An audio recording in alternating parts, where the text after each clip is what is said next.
Tuhan, aku percaya. Padahal dia belum mudeng, saudara. Dia udah mudeng nggak di sini? Marta ini. Kalau di saat ini, sebentar lagi Lazarus akan dibangkitkan. Dia belum mudeng, saudara. Belum. Ayat 28. Dan sesudah berkata demikian, ia pergi memanggil saudaranya Maria dan berbisik kepadanya, Guru ada di sana, ia memanggil engkau. Mendengar itu Maria segera bangkit lalu pergi mendapatkan Yesus. Pada waktu itu Yesus belum sampai ke dalam kampung itu. Ia masih berada di tempat Marta mengunjungi dia. 31. Ketika orang-orang Yahudi yang bersama-sama dengan Maria di rumah itu untuk menghiburnya, melihat bahwa Maria segera bangkit dan pergi keluar, mereka mengikutinya karena mereka menyangka bahwa ia pergi ke kubur untuk meratap di situ. Setibanya Maria di tempat Yesus berada dan melihat dia, tersungkurlah ia di depan kakinya dan berkata kepada Tuhan, apa? Sekiranya engkau ada di sini, saudaraku pasti tidak mati. Ada hal yang berbeda antara Marta dan Maria, dan ada persamaannya. Perbedaannya adalah sikapnya Maria. Dia datang, dia tersungkur di kaki Yesus. Ya, tersungkur di kaki Yesus. Tapi apa? Perkataannya sama, saudara. Apa perkataannya? Komplain lah kan? Komplain bukan perkataannya. Tuhan, sekiranya engkau ada di sini, saudaraku pasti tidak mati. Ya?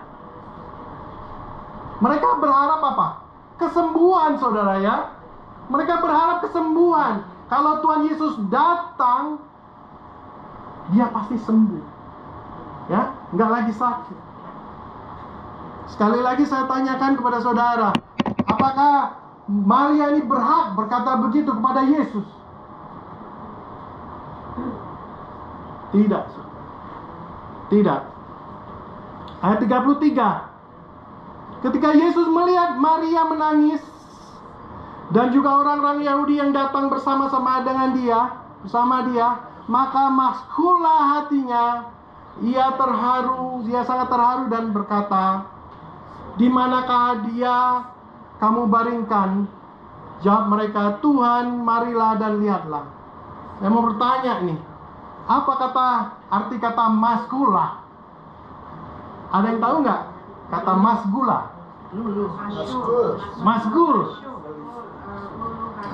Lulu? Hah? Belas kasihan. Google. Arti kata Gunda. Bukan ya. Berat hati. Gimana kalau artinya berat hati? Hah? Iba. Maskula hatinya. Renyuh.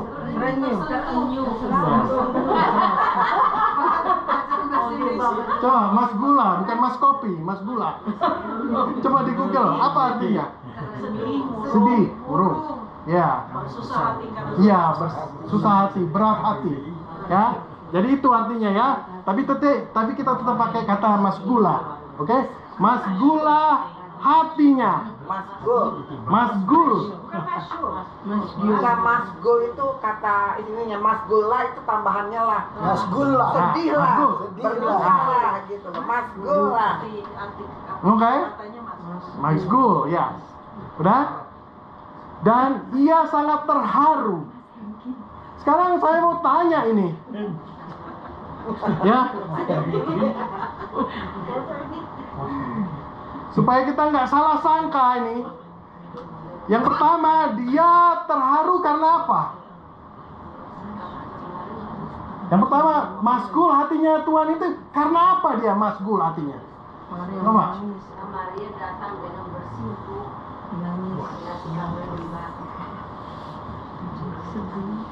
Ayo. Ini kan Bible study kan? Bukannya khotbah kan? Tadi.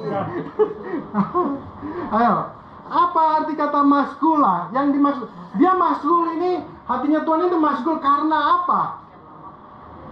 Karena Lazarus teman baiknya, teman pelayanan. Mereka kakak adik ini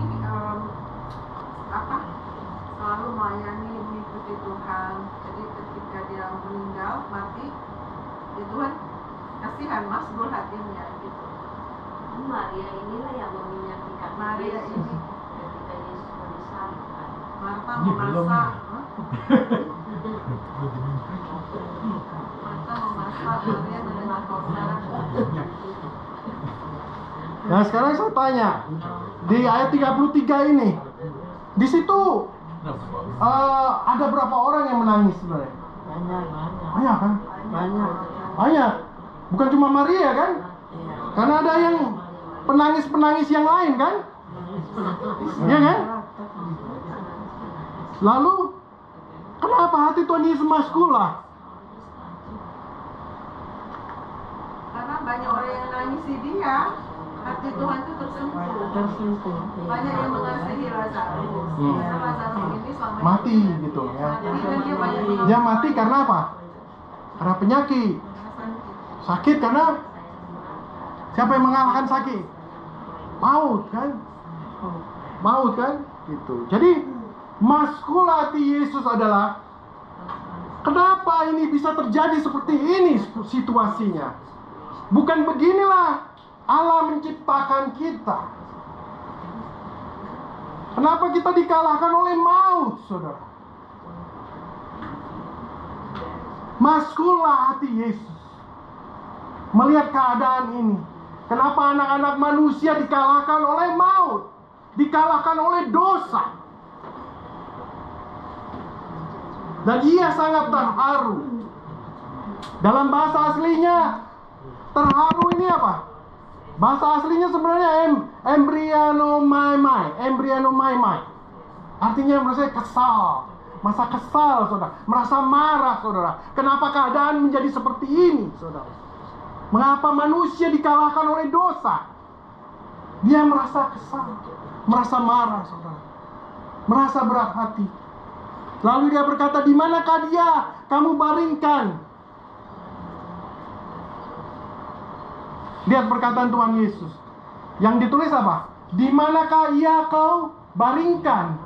Bukan dibilangnya di manakah ia kau kubur kan? Hah? Ada yang ini? Ada yang enggak? Kenapa Tuhan Yesus bilang di sini? Di manakah dia kamu baringkan?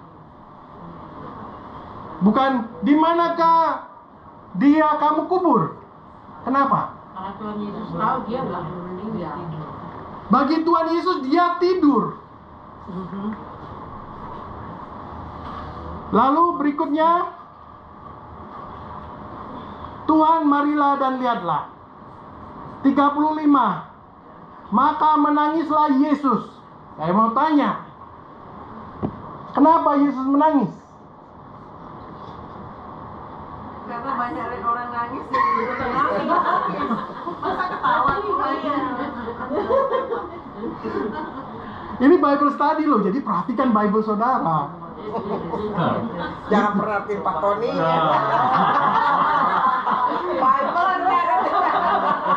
Saya nggak mau saudara nggak membaca Bible karena ini Bible study. Karena saya nggak mau jadi pengkhotbah yang menghafalkan. Saya mau mendorong saudara supaya memperhatikan. Karena dia ini adalah disinilah kemanusiaan Tuhan Yesus nyata. Kemanusiaan Tuhan Yesus. Karena dia melihat saudaranya menangis.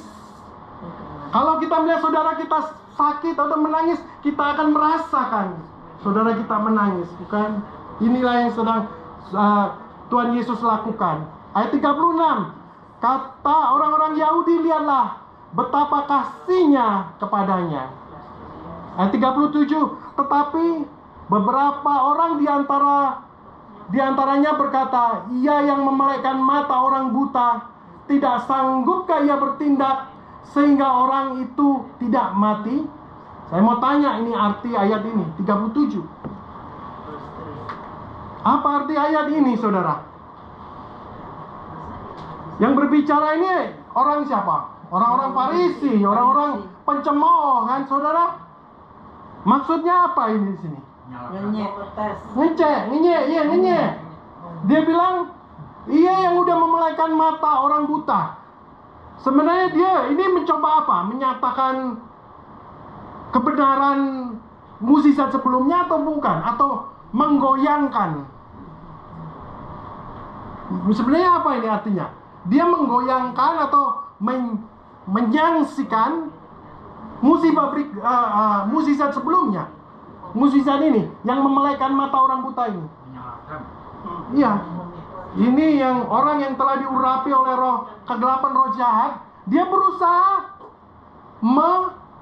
menganulir mukjizat yang sebelumnya terjadi. Dia nih perkataannya ini. Perhatikan baik-baik. Ia yang memelaikan mata orang buta. Tidak sanggupkah ia bertindak sehingga orang ini tidak mati? Jadi dia berusaha menyangsikan mukjizat sebelumnya dengan mempertanyakan mukjizat yang harus dia lakukan, gitu. Ya, saudara, memang Bible itu gitu, saudara ya. Jadi perlu memperhatikan, saudara. Kalau kita membacanya sepintas lalu susah, saudara ya. Karena kalau udah ngantuk baca sepintas lalu ya udah gitu. Tapi kalau dipikir coba, ngapain nih orang bawa-bawa mukjizat sebelumnya supaya